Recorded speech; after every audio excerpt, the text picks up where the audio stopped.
Breast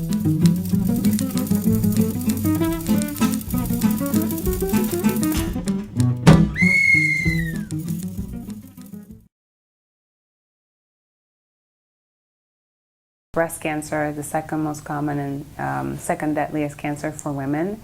Breast cancer is not only a woman's disease, it's also a male disease. It definitely, occurs with higher frequency in women, but men should also be aware of the family history. If you have a mother or a sister or a grandmother that had breast cancer, you may be more likely to develop breast cancer, so you should be more aware and screen sooner.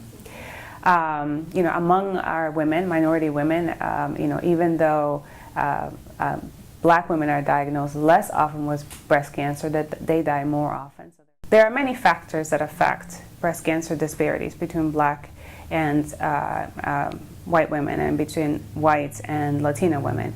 But we work under three hypotheses, and I think that it boils down to equitable access to high quality healthcare. I believe that healthcare is a birthright and that it should be equally available to all. We work under three hypotheses. One of those, the first hypothesis that we believe is associated with the disparity is number one, that our women access breast cancer screenings less often at times. Number two, that when they do access breast cancer screenings, that those screenings are of lower quality. And number three, that treatment is offered differentially for black and white women. There are some researchers that have shown that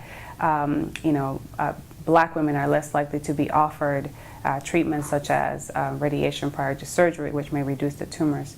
And these are three things that may have great impact in the disparity. There's a lot of institutionalized racism, right? So we know that that is still alive and well. And there are also decisions that are made within your primary care provider that may be associated with how they view you, whether or not they think that you will complete the treatment, whether or not they think that you may be able to avail yourself of that treatment because you do or do not have a certain kind of insurance.